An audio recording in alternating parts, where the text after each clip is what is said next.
Fala, meu povo! Rose Lopes e Paulo Brito, e mais um vídeo da nossa série Primeiros Passos. E hoje nós vamos abordar um tema bem legalzinho aí, que a galera gosta, várias polêmicas. O que quer dizer de fato ser um cristão pentecostal? No vídeo passado nós falamos já tivemos a nossa denominação aí. Se você não nos seguiu no vídeo passado, link tá aí abaixo na descrição para que você comece a ler desde lá do início, seguindo a nossa série Primeiros Passos.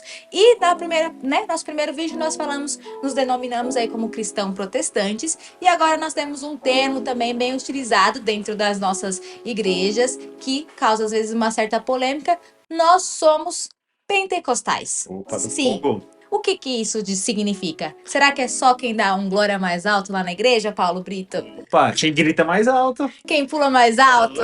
Quem roda mais? quem leva umas línguas rajadas de fogo lá pra cima. E aí? Quem é pentecostal e o que é de fato ser um cristão pentecostal? Bom, ser pentecostal, a princípio, né? O que nos distingue de, assim, porque a gente falou, que nem você falou no vídeo passado, a gente falou sobre o que é ser cristão, Certo. protestante. Sim. Pentecostalismo, né, é um movimento que deriva da reforma protestante, não diretamente, mas nós não somos, por exemplo, os católicos, por mais que tenham católicos carismáticos, mas isso é outro assunto para outro momento. É outro vídeo. Tá? Mas o que é ser pentecostal, a grosso modo? Nós temos uma crença como pentecostais que nenhuma outra tradição cristã tem, que é crer no batismo com o Espírito Santo, Certo. como uma experiência diferente da salvação. E esse batismo serve como principal fonte, é uma força motriz, vamos dizer assim, para evangelização, missão. Então, ser pentecostal é crer nesse batismo com o Espírito Santo, que é um revestimento de poder. Que te move Isso, para algo. Que te move para algo. Esse algo, falar de Jesus para outras pessoas. Nas palavras da Bíblia, ser testemunho de Jesus. Então, gritar, né, falar mais alto. O pentecostalismo, né, o ser pentecostal não está diretamente ligado à sua forma de se expressar no culto, à sua forma de adoração em um culto. Não é só, né? Então tem o cristão que gosta de ter mais expressão no culto, de dar uns glórias mais altos, de dar uns pulinhos. Ótimo, ele é pentecostal. Mas aquele irmãozinho sentado do seu lado que dá aquele glória baixinho, que chora, que sente a presença de Deus ali no cantinho, também é um cristão pentecostal. Porque é muito mais do que uma expressão externa, Exatamente. né? É uma crença bíblica, né? De um poder do alto. E o que é mais interessante é o que crer desse jeito fez com os pentecostais. Por exemplo, imagine que por crer desse jeito, o movimento pentecostal tem mais ou menos 120 anos. Vou botar grosso modo assim. 120 anos de história. O movimento protestante tem mais de 500 no geral. Hoje, mundialmente falando, nós temos uma porcentagem muito maior de crentes pentecostais do que de outras vertentes. E por que isso? Porque o pentecostal, por crer que Deus revestiu ele de poder, ele saiu pelo mundo pregando. Por exemplo, no Brasil, o movimento pentecostal tem 110 anos somente. E hoje, no Brasil, né, tirando a questão da Igreja Católica, porque ela está mais de 500 anos Sim. aqui, nós somos o movimento evangélico maior no Brasil. Que acredito que 26% de toda a questão cristã, 26% é pentecostal. Então, isso em um pouco tempo que estamos aqui no Brasil, se você levar em consideração.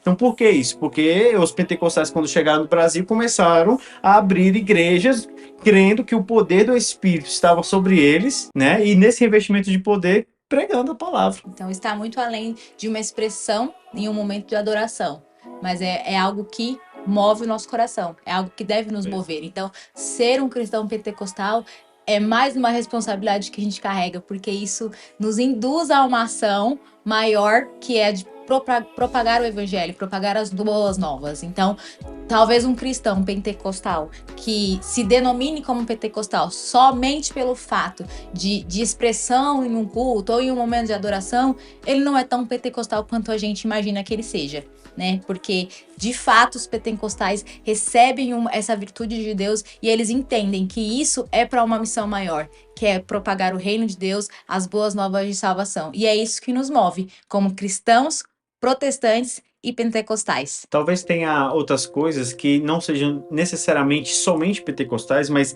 que se exalam mais no nosso movimento, como, por exemplo, a questão da simplicidade no culto e dessa oportunidade geral que acontece para qualquer irmão da igreja. Sim.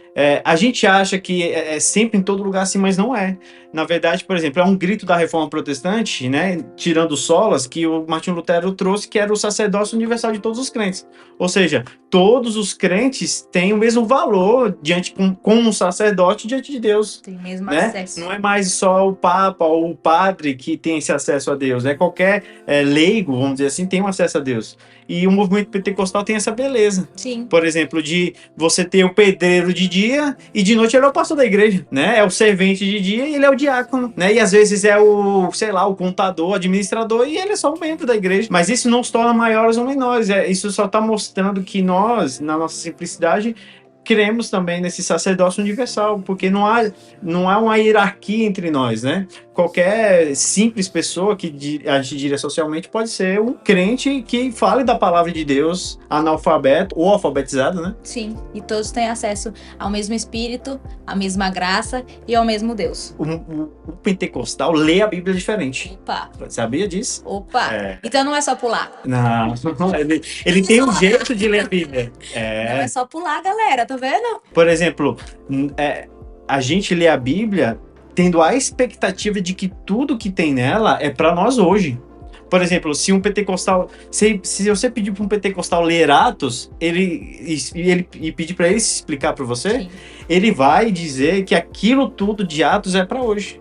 Nem toda a tradição cristã vai dizer isso. Sim. Mas o movimento pentecostal não consegue ler de outra maneira. Porque se Pedro falou em línguas, eu também posso falar. Então ele tem um jeito diferente até de encarar o texto bíblico, na expectativa tanto de que em qualquer culto Deus pode fazer qualquer coisa. Então, por mais que a gente saiba que Deus não vai fazer tudo em um culto, a gente sempre está no culto com a expectativa de que aquele culto pode ser o novo Atos 2. Mover do Espírito. Isso é a diferença entre nós. Isso também é ser pentecostal. Então, pentecostais, leiam a Bíblia. Exato. Leiam muito. Leiam muito a Bíblia. Isso aí, galera. Foi nosso vídeo de hoje para vocês. Então agora a gente já tem mais um termo e por que nós de fato somos pentecostais. E nos encontramos no nosso próximo vídeo. Tchau, tchau. Tchau, tchau.